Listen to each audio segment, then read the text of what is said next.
एक माँ के रूप में जीन जी अपने मातृत्व कर्तव्यों में कुछ कमी कर रही थी। एक दिन जब वह बेटी के कमरे में गईं, तो उन्हें एहसास हुआ कि वह चुपके से बाहर चली गई थी। चिंतित होकर उन्होंने फोन उठाकर बेटी को कॉल किया, लेकिन कोई जवाब नहीं मिला। इस बीच डेजी बार में नशे में थी और माँ के कॉल पर ध्यान नहीं दे सकी। सौभाग्य से एक दयालु युवक ने उसे घर पहुँचा दिया।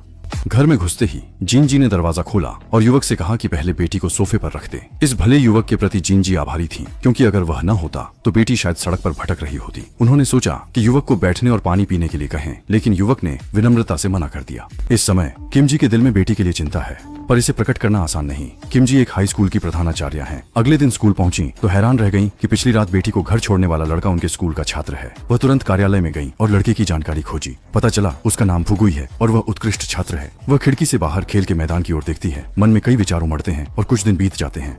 जिन जी ने फुगुई को ऑफिस बुलाया। फुगुई को कोई आश्चर्य नहीं हुआ, क्योंकि हर कोई जानता था कि डेजी और प्रिंसिपल जिन जी माँ बेटी हैं। फुगुई को देखकर जिन जी ने उस रात की घटना के लिए आभार जताया और कहा कि स्कूल में कोई दिक्कत हो तो संपर्क कर सकता है। ये सुनकर फुगुई थोड़ा चौंका, कुछ औपचारिक बातें करके चला गया। दोपहर में फुगुई बास्केटबॉल कोर्ट पर पसीना बहा रहा था और डेजी पास में खड़े होकर लड़कों को खेलते देख रही थी। अचानक दो लड़कियां बास्केटबॉल कोर्ट में दौड़ती आईं और फुगुई की ओर बढ़ी। ये दृश्य जिंजी ने देख लिया। लड़कियों के चेहरे पर फुगुई के लिए प्रशंसा देखकर जिंजी को अच्छा नहीं लगा। अवकाश में उसने उन लड़कियों को बुलाया और बिना कारण डांट दिया। लड़कियां हतप्रभ थीं, लेकिन शर्मिंदा होकर माफी मांग ली। जिंजी के लिए सबसे चौंकाने वाली बात यह थी कि उसकी बेटी कब फुगुई के साथ हो गई, उसे पता ही नहीं चला। इस विद्रोही लड़की का सामना करते हुए जिंजी को समझ नहीं आया कि क्या करना चाहिए।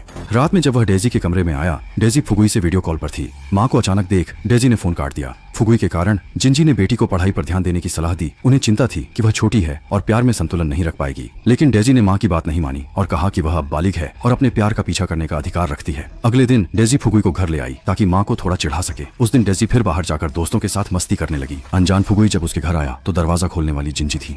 किम जी के चेहरे पर चोट के निशान थे, जिससे फुगुई चिंतित हो गया कि कहीं डेजी और उसकी माँ में झगड़ा न हुआ हो। इस समय किम जी की सख्ती नहीं बल्कि कोमलता दिख रही थी। फुगुई ने आश्वासन दिया कि वह डेजी का ध्यान रखेगा और किम जी को चिंता नहीं करने देगा। फुगुई की समझदारी देखकर किम जी का माँ के रूप में चिंतित दिल शांत हो गया। आखिर हर माँ चाहती है कि उसकी बेटी को सच्चा सुख मिले।